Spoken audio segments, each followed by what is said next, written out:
Halo guys, saya Diana Aprilia dengan NIM K4321027 dari Pendidikan Biologi UNS. Di sini saya akan membagikan video mengenai bakteri. Tonton sampai habis ya. Apa sih bakteri itu? Bakteri merupakan organisme prokariotik uniseluler yang berukuran mikroskopis. Bakteri adalah makhluk hidup yang tersusun atas sel tunggal yang berukuran mikroskopis, alias sangat kecil sehingga perlu mikroskop untuk melihatnya.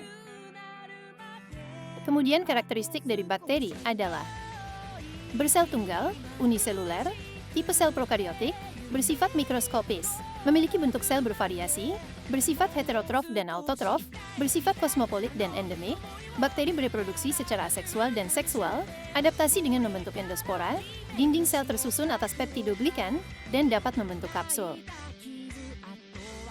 Bakteri adalah organisme mikroskopis yang sangat bervariasi dalam bentuk dan ukuran, tetapi dapat dikelompokkan berdasarkan bentuk dasar mereka. Bentuk bakteri sangat memengaruhi perilaku, pergerakan, reproduksi, serta kemampuan mereka dalam menginfeksi organisme. Untuk yang pertama adalah kokus atau bulat.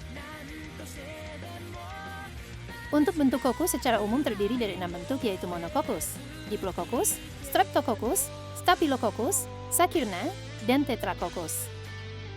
Yang pertama adalah monokokus. Monokokus adalah bakteri kokus yang hidup sendiri, tidak berkelompok dengan bakteri lain. Ukurannya yang kecil memungkinkannya untuk hidup di lingkungan yang sangat sempit. Micrococcus luteus, misalnya, sering ditemukan di udara dan tanah serta di kulit manusia. Yang kedua adalah Diplococcus. Diplococcus adalah dua bakteri kokus yang berpasangan. Bakteri ini sering menyebabkan infeksi, seperti Neisseria gonorrhoeae yang menyebabkan penyakit menular seksual gonore, dan Streptococcus pneumoniae yang dapat menyebabkan pneumonia. Yang ketiga adalah Staphylococcus. Bakteri ini berkelompok dalam bentuk seperti gugusan anggur. Contohnya, Staphylococcus aureus adalah bakteri penyebab berbagai infeksi pada kulit dan organ dalam. Bakteri ini dapat menghasilkan racun yang menyebabkan keracunan makanan atau infeksi serius seperti sindrom shock toksik. Yang ketiga adalah Streptococcus. Streptococcus membentuk rantai panjang dari sel-sel kokus. Mereka sering ditemukan pada saluran pernapasan manusia dan dapat menyebabkan infeksi seperti radang tenggorokan, Streptococcus pyogenes, dan penyakit lain seperti demam rematik atau impetigo. Yang kelima adalah Saccharina. Saccharina membentuk kelompok 8 atau lebih sel kokus yang tersusun dalam bentuk kubus. Sarcina ventriculi adalah contoh bakteri yang hidup di lambung dan dapat bertahan dalam kondisi asam ekstrim. Yang terakhir adalah Tetracoccus. Bakteri kokus yang berkelompok 4 membentuk susunan seperti tetrat. Bakteri ini cenderung hidup di lingkungan yang lebih kering atau berdebu, seperti Micrococcus tetragena. Kemudian bentuk yang kedua adalah basil atau batang. Pada bentuk basil secara umum terdiri dari 3 bentuk yaitu monobasil, diplobasil, dan streptobasil. Yang pertama adalah bentuk monobasil. Bakteri basil yang hidup sebagai sel tunggal disebut monobasil. Contoh umum dari bakteri ini adalah Escherichia coli yang merupakan flora normal usus manusia, tetapi juga bisa menyebabkan infeksi jika masuk ke organ lain, seperti saluran kemih. Yang kedua adalah bentuk diplobasil. Bakteri berbentuk batang yang berpasangan, seperti Klebsiella pneumoniae, dapat menyebabkan infeksi saluran pernapasan dan saluran kemih. Yang ketiga adalah bentuk streptobasil. Streptobasil membentuk rantai panjang dari basil yang saling terhubung. Contoh pentingnya adalah Streptobacillus moniliformis yang dapat menyebabkan demam gigitan tikus. Kemudian bentuk selanjutnya adalah spiralia atau helix.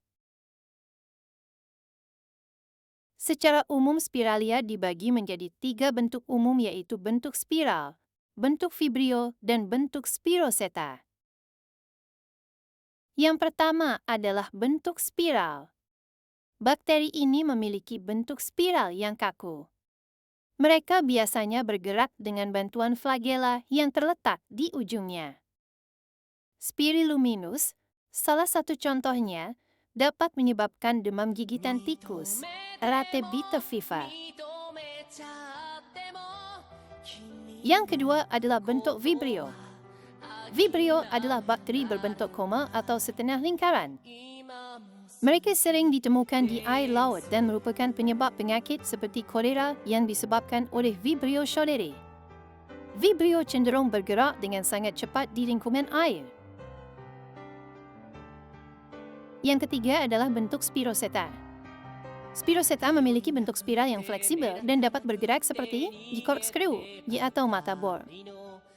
Pergerakan ini dilakukan oleh filamen aksial yang berjalan sepanjang tubuh bakteri, memungkinkan mereka untuk bergerak di cairan viskos atau jaringan tubuh. Contohnya termasuk Treponema pallidum yang menyebabkan sifilis dan Borrelia burgdorferi, penyebab penyakit Lyme. Selanjutnya adalah struktur bakteri. Struktur bakteri terdiri dari ribosom, plasmid, membran plasma, dinding sel, kapsul, flagel, sitoplasma, kromosom nukleoid, circular DNA, dan pilus. Kemudian adalah klasifikasi bakteri.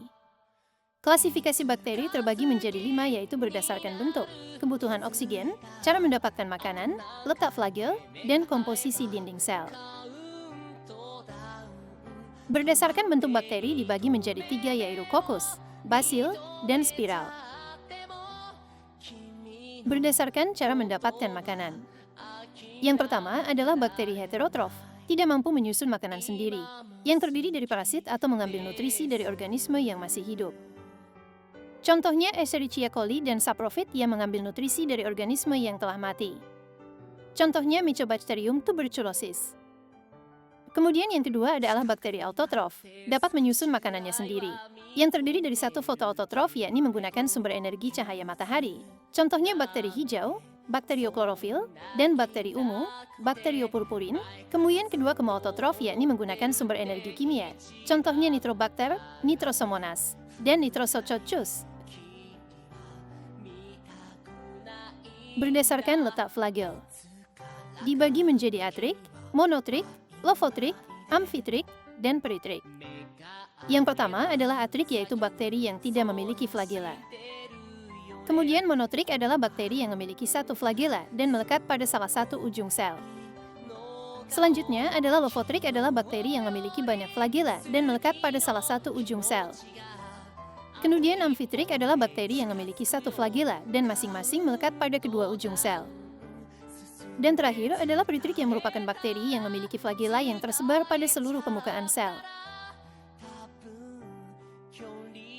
Berdasarkan kebutuhan oksigen dibagi menjadi aerob dan anaerob. Bakteri aerob yakni bakteri yang membutuhkan O2 bebas. Contohnya Nitrosomonas dan Mycobacterium tuberculosis. Kemudian bakteri aerob dibagi menjadi aerob obligat dan aerob fakultatif. Aerob obligat adalah bakteri yang sangat memerlukan oksigen untuk dapat hidup dan tidak dapat hidup tanpa oksigen. Kemudian bakteri aerob fakultatif adalah bakteri yang membutuhkan oksigen dan pada saat oksigen berkurang sedikit bakteri tersebut masih dapat hidup. Kemudian adalah bakteri anaerob yakni bakteri yang tidak membutuhkan oksigen bebas. Contohnya Clostridium tetani dan bakteri denitrifikasi. Bakteri anaerob dibagi menjadi 2 yaitu anaerob obligat dan anaerob fakultatif. Anaerob obligat adalah bakteri yang tidak memerlukan oksigen untuk dapat hidup dan bakteri anaerob fakultatif adalah bakteri yang dapat hidup dengan sedikit oksigen. Terakhir adalah berdasarkan dinding sel. Berdasarkan dinding sel bakteri dibagi menjadi 2 yaitu gram positif dan negatif. Bakteri gram negatif ialah bakteri yang tidak mempertahankan zat warna kristal violet saat proses pewarnaan gram sehingga akan berwarna merah jika dia mati dengan mikroskop. Contohnya adalah bakteri Staphylococcus aureus.